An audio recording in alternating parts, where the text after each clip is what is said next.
आज हम लोग एक ऐसी घटना के बारे में जानेंगे कि पशुपतिनाथ मंदिर में राजीव गांधी जी को प्रवेश नहीं मिला था। और आप देखते हैं कि सोनिया गांधी को हिंदू ना होने की बात कही थी और इसीलिए राजीव गांधी नेपाल से तल्ख हो गए थे, यानी कि आप देखिए गुस्सा हो गए थे। ये पूरी घटना क्या है, इस पर हम लोग विस्तार से बात करते हैं। आप लोग अपनी स्क्रीन पर देख भी रहे होंगे, राहुल गांधी और प्रियंका गांधी देखते हैं ना, उनके पिता हैं राजीव गांधी।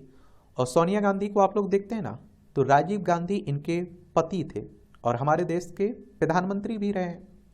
देखिए हमारा प्यारा भारत, इसमें आप देखेंगे नेपाल आपको देखने को मिलेगा, उत्तराखंड, उत्तर प्रदेश, बिहार, सिक्किम, पश्चिम बंगाल, 5 राज्यों की सीमा लगती है हमारी। अभी चर्चा इसलिए हो रही कि अयोध्या के राम मंदिर के उद्घाटन में कांग्रेस ने ना शामिल होने से मना कर दिया है। कांग्रेस ने कहा कि हम इसमें शामिल नहीं होंगे। कांग्रेस अध्यक्ष मल्लिकार्जुन खड़गे, सोनिया गांधी और अधीर रंजन चौधरी समेत सभी पार्टी नेता रामलला प्राण प्रतिष्ठा कार्यक्रम में नहीं जाएंगे। उनका कहना है कि भारतीय जनता पार्टी ने राजनीतिक लाभ लेने के लिए यह कार्यक्रम आयोजित किया है और कांग्रेस ने जैसे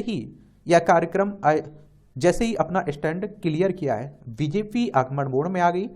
और आप देखते हैं कांग्रेस पर हिंदू विरोधी होने का आरोप लग रहे हैं। 1988 का वह एक किस्सा, जब नेपाल के पशुपतिनाथ मंदिर में सोनिया गांधी को प्रवेश की अनुमति नहीं मिली थी और फिर तत्कालीन प्रधानमंत्री राजीव गांधी ने नेपाल के साथ रिश्ते तल्ख कर लिए थे। क्या घटना है, उस वक्त राजीव गांधी प्रधानमंत्री थे और उनके नेपाल के पूर्व राजा वीर विक्रम सिंह के साथ अच्छे रिश्ते थे। राजीव गांधी नेपाल दौरे पर थे, उनके साथ सोनिया गांधी भी गई थी।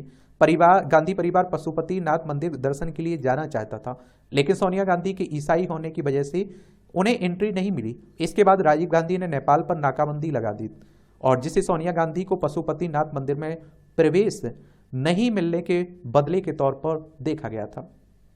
क्या है सोनिया गांधी को पशुपतिनाथ मंदिर में प्रवेश न मिलने की कहानी? तो नवंबर 1987 में दक्षिण शिखर सम्मेलन में शामिल होने के बाद 1988 में राजीव गांधी फिर से नेपाल दौरे पर गए। इस दौरान आप देखेंगे कि सोनिया गांधी भी उनके साथ गई और राजीव गांधी चाहते थे कि वह सपरिवार पशुपतिनाथ मंदिर में दर्शन के लिए जाएं। इसके लिए वह राजा विक्रम सिंह से बात करने गए।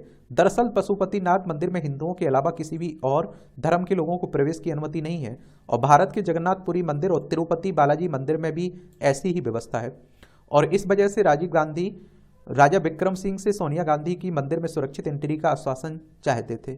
और जब नेपाल के राजा भी नहीं कर सके थे राजीव गांधी की मदद, राजा वीरेंद्र विक्रम सिंह इस मामले में राजीव गांधी की कोई मदद नहीं कर सके और इस मामले में पुजारियों को ऐसा आदेश देने में अपनी असमर्थता जताई।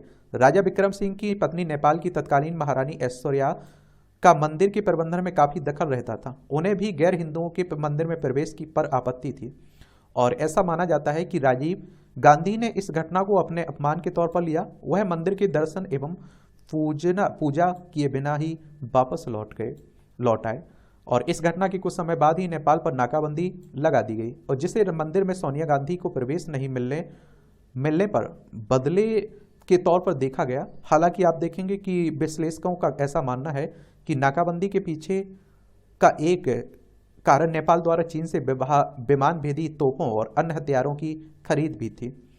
और पुरी के जगन्नाथ में भी सोनिया गांधी को नहीं मिला था प्रवेश। उस समय नेपाल इकलौता हिंदू राष्ट्र था और पशुपतिनाथ मंदिर हिंदुओं का पवित्र तीर्थ है। और एक वरिष्ठ पत्रकार ने बताया कि सोनिया गांधी ने उस समय इंडियन सिटीजनशिप ली थी और वह पुरी के जगन्नाथ मंदिर में दर्शन करना चाहती थी, लेकिन पुरी के शंकराचार्य ने उन्हें अनुमति नहीं दी थी। पुरी के पीठ के शंकराचार्य के अंतर्गत नेपाल का पशुपतिनाथ मंदिर भी आता है, तो उन्हें वहां भी अनुमति नहीं मिली थी। उन्होंने कहा कि नेपाल पर पाबंदी का फैसला इसी घटना से संबंधित है, क्योंकि सरकार तो ऐसा साफ तौर पर कहेगी नहीं। तो ये पूरी कहानी है।